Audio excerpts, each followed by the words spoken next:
Let our story begins. God created the heavens and the earth. The earth was formless and empty, and darkness covered the deep. God said, "Let there be light," and there was light. God separated the light from the darkness, calling the light day and the darkness night. This was the first day. On the second day, God made the sky and separated the waters above from the waters below. On the third day, God gathered the waters together so that dry land appeared. He called the dry land earth and the gathered waters seas. God then created plants, trees, and vegetation, each producing seeds according to its kind. On the fourth day, God created the sun, moon, and stars. They were to separate day from night and mark seasons, days, and years. On the fifth day, God created the creatures of the sea and the birds of the air. He blessed them and commanded them to multiply. On the sixth day, God created the animals of the earth.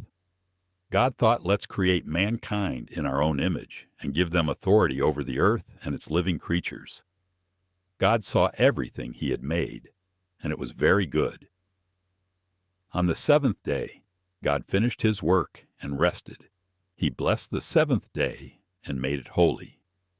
God formed Adam from the dust of the ground and breathed into him the breath of life.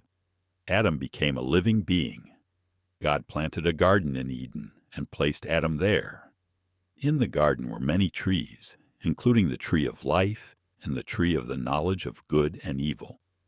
God told Adam that he could eat from every tree except the tree of the knowledge of good and evil. If he ate from it, he would die.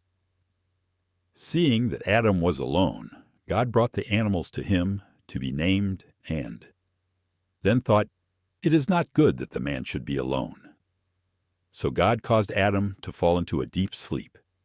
He took one of Adam's ribs and made a woman. Adam called her woman because she was taken from man. The man and the woman lived together in the garden. Both were naked and were not ashamed. Now the serpent was more crafty than any other creature. He asked the woman whether God had really forbidden them from eating the fruit of the tree. The serpent told her that she would not die if she ate it, but would become like God, knowing good and evil. The woman took the fruit and ate it. She also gave some to Adam, and he ate. Immediately they realized they were naked and covered themselves with fig leaves. When God came into the garden, Adam and Eve hid from him. God asked Adam if he had eaten from the forbidden tree. Adam blamed Eve, and Eve blamed the serpent. God then pronounced judgment. The serpent was cursed. The woman would experience pain in childbirth. The man would work the ground through hardship and toil. God said that man came from dust and would return to dust. God made garments for Adam and Eve and sent them out of the Garden of Eden. The entrance to the garden was guarded so they could not return to the tree of life.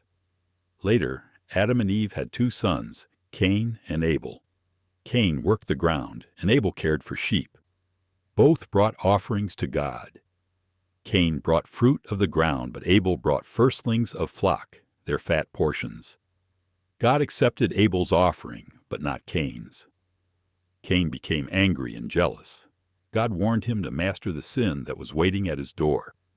Instead, Cain attacked his brother Abel and killed him. God asked Cain where Abel was. Cain replied, "Am I my brother's keeper?"